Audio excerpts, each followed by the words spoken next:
So Donald Trump has already done a couple of posts over on Truth Social where he attacks Biden and says, oh, they're going to do it again, man. They're planning on stealing the election. They're going to have all these illegal immigrants vote, and this is unacceptable, and we see it coming, and we got to stop it, folks. We got to put an end to it. Unacceptable.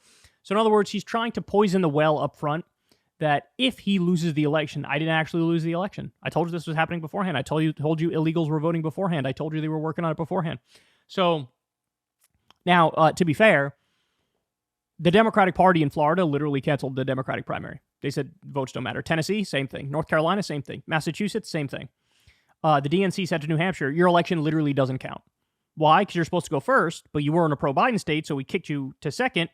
But in your state constitution, it says you're supposed to go first, so you're going first, but we're just not going to acknowledge your election.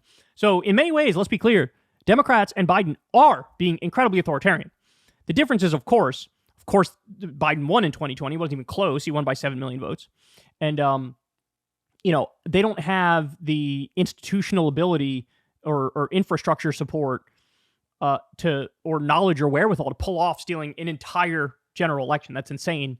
They didn't do it, and they can't do it. So he's just poisoning the well and acting like, no, they're going to steal it from us. Well, now Trump came out very clearly and gave us his strongest indication yet that he is 100% going to do it again. And when I say it, I mean try to steal the election. So look at this. Chicago Sun-Times. Donald Trump didn't sign loyalty oath for Illinois ballot that pledges not to advocate the overthrow of the government. In 2016 and 2020, before the January 6th insurrection, Trump did sign. President Joe Biden, who signed it, questioned why Trump can't bring himself to sign a piece of paper saying he won't attempt a coup to overthrow our government. President Joe Biden's campaign condemned former President Donald Trump Saturday for sidestepping decades-old Illinois ballot access tradition in which candidates pledge to not advocate the overthrow of the government. Biden's statement came in response to a WBEZ Chicago Sun-Times report published earlier Saturday that Trump didn't sign the voluntary oath as part of his package of ballot access paperwork submitted Thursday to the Illinois State Board of Elections. That omission, days before the third anniversary of the January 6th insurrection in which Trump has been charged, marked a departure from 2016 and 2020 when Trump signed the oath. Quote, for the entirety of our nation's history, presidents have put their hand on the Bible and sworn to protect and uphold the Constitution of the United States. And Donald Trump can't bring himself to sign a piece of paper saying he won't attempt a coup to overthrow our government, Biden campaign spokesman Michael Tyler said. We know he's deadly serious because 3 years ago today, he tried and failed to do exactly that. So this is something that is like standard operating procedure, right? Everybody signs this every single time. Biden and Republican Florida Governor Ron DeSantis both signed the oath, as did several low-tier Trump acolytes in Illinois. Why wouldn't he sign it? Asked former U.S. Representative Adam Kinzinger, who served on the House January 6th Select Committee and said he signed the state loyalty oath for each of his 6 terms in Congress. So, I mean, this is wild, right? Because again, people tend to sort of ignore the obvious sometimes. And Trump has already given multiple signs. I'm going to do it again. I'll do a fake elector scheme. I'll do a fraudulent elector scheme.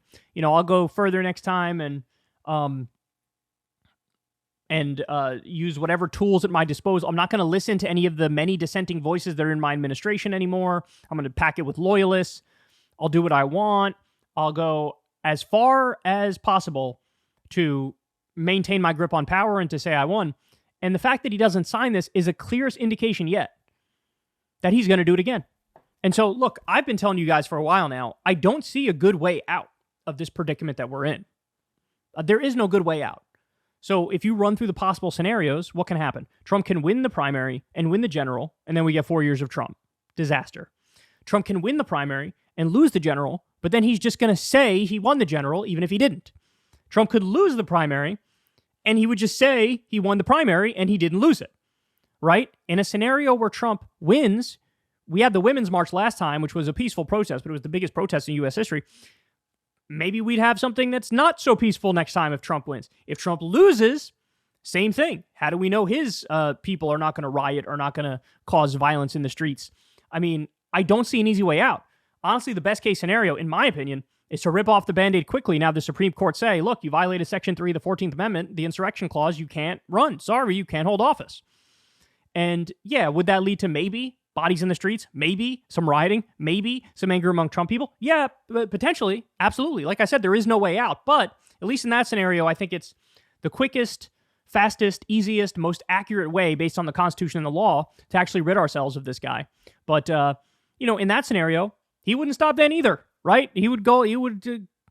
By the way, you want to get Supreme Court reform? That's the easiest and quickest way to do it.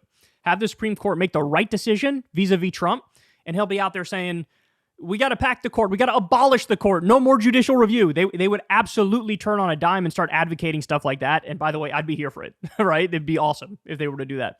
But the fact that he didn't, he's telling you again to your face. He's upfront. I'm going to try to steal the election. The oldest trick in the book is projection. You accuse your opponent of what you're doing. All of his talk about Biden stole the election, Biden's going to steal the election, he's going to steal the election. No. Trump tried to steal it last time, fake elector scheme, fraudulent elector scheme. He's saying, effectively, I'm going to not accept it if I lose this time. Don't say you weren't warned, man. All of us, there's something about Trump, I don't know what it is about Trump, but there's something about him that makes his cult members love him, and then other people who might be like neutral towards him or even slightly hostile, or who they don't see him for what he actually is. It's always this like hand wave, he's sort of harmless. It's one of those things. He's crazy. He's a joke. But like, this is not a joke. This is not a joke. He's already tried authoritarian things, and he's letting you know again, I will do it. So I suggest we all wake up, because we have turbulent, rough times ahead, and that's being made very, very clear for us. Hey, y'all, do me a favor and like and subscribe. It helps out big time in the algorithm. Click the bell as well for notifications when videos drop, and watch that video on screen right now. You know you want to.